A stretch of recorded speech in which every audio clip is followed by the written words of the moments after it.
జీవకోణ ప్రాంత అభివృద్ధికై సమస్యల పరిష్కారానికై ఇండియా కూటమిని బలపరచండి అని బుధవారం ఉదయం స్థానిక జీవకోణ ప్రాంతంలో ఇండియా కూటమి బలపరిచిన సిపిఐ పార్టీ అభ్యర్థి మురళిని ఆశీర్వదించి ఓట్లు వేసి అత్యధిక మెజారిటీతో గెలిపించాలని సిపిఎం సిపిఐ పార్టీ కార్యకర్తలు ఇంటింటికి వెళ్లి కరపత్రాలు పంపిణీ చేసి ఓటర్లను అభ్యర్థించారు.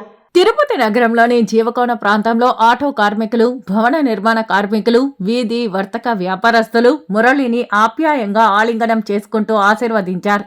కొంతమంది ఆటో కార్మికులు ఆటోల ఆపి ప్రచార కార్యక్రమంలో పాల్గొన్నారు. స్థానిక ప్రజలకు కష్టాలు వస్తే ముందుంటానని, మీ కష్టంలో అండగా ఉంటానని ఆదరించండి అంటూ ఆప్యాయంగా ఓటర్లను అభ్యర్థించారు.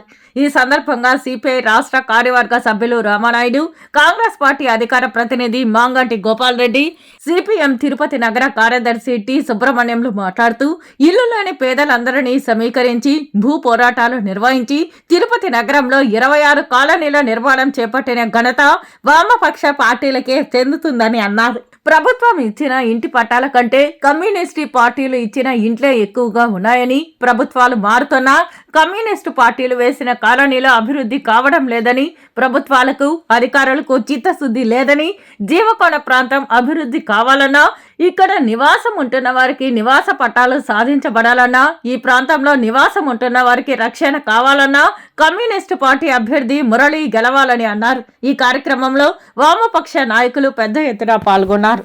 మేము ఈ 3 రోజుల్లో దాదాపుగా జీవకోణ ప్రాంతంలో తిరిగితే అపూర్వమైనటువంటి స్పందన వస్తూ ఉంది. అక్కడ మేము క్యాన్వాసింగ్ ప్రారంభించాము. అదేవిధంగా ప్రజా సంఘాలు, కార్మిక సంఘాలు ఎక్కడికక్కడ గ్రూప్ మీటింగ్లు వేసుకొని ఈ అభ్యర్థిని గెలిపించుకోవాలని చెప్పేసి మాట్లాడుకుంటూ ఉన్నారు.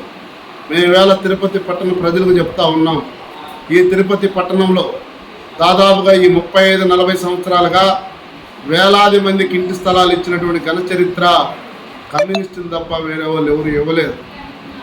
ఇంటి స్థలాలు ఇచ్చాం, కార్మిక సంఘాలకు అండగా నిలబడ్డాం, అనేకమైనటువంటి పోరాటాలు నిర్వహించి తిరుపతి పట్టణ అభివృద్ధికి సాటు వెలిసినటువంటి జెండా ఏమైనా ఉందంటే ఎర్ర జెండాలు తప్ప వేరే పార్టీలు ఏమీ లేవు. కాబట్టి ఈరోజు ఒక సామాన్యమైనటువంటి ప్రజలుగా, సామాన్యుడిగా కంకి కొడవలు గుర్తు మీద సిపిఐ ఇండియా కూటమి అభ్యర్థిగా నేను నిలబడ్డాను.